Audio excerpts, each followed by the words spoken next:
আসসালামু আলাইকুম ওয়া রাহমাতুল্লাহ। তোমরা সবাই কেমন আছো?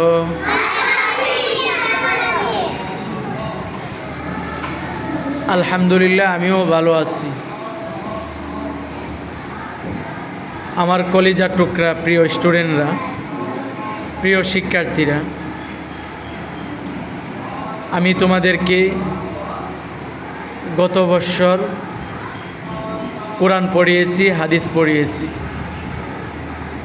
ঠিক এই বৎসরেও তোমাদেরকে আমি কোরআন পড়িয়েছি।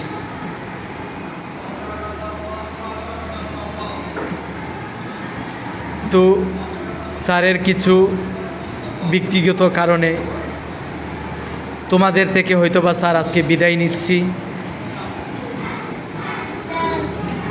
তোমরা হয়তো স্যারকে আর দেখতে পাবে না,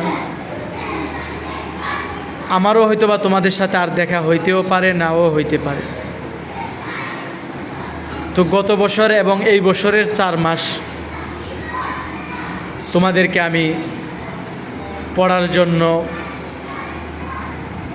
হয়তো অনেককে শাসন করেছি, মায়ের দিয়েছি, আদর করেছি।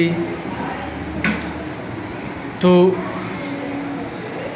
তোমরা যারা স্যারের পহারে কষ্ট পেয়েছো, স্যারকে মাফ করে দিবে এবং আমিও তোমাদেরকে মাফ করে দিব। আমরা সবাই এখানে একসাথে পড়েছি, একসাথে আনন্দ করেছি, আমরা একটা পরিবারের মতন সবাই ছিলাম। তো স্যার তোমাদেরকে অনেক দিন যাবৎ পড়িয়েছি, পড়াতে গিয়ে তোমাদেরকে হয়তোবা অনেককে প্রহার করেছি। তো স্যারকে তোমরা কি করে দিবে? মাফ করে দিবে।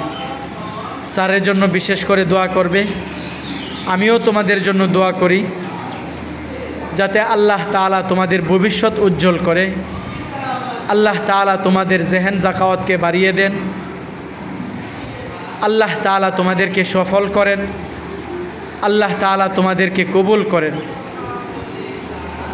তো তোমাদের থেকে এই কথাগুলো বলে বিদায় নিলাম। তোমরা সবাই ভালো থাকবে, সুস্থ থাকবে। সবার পক্ষ থেকে ওজিয়া মাহনুনের জৈনের দেওয়া গিফট আমি পেয়েছি। ওজিহার জন্য দোয়া রইল, তোমাদের সকলের জন্য দোয়া রইল। আল্লাহ তাআলা তোমাদেরকে সুস্থ রাখুন, নিরাপদ রাখুন, সফলতা দান করুন। আল্লাহ তাআলা তোমাদেরকে কল্যাণময় একটি জীবন দান করুন। সকলে বলো আমিন।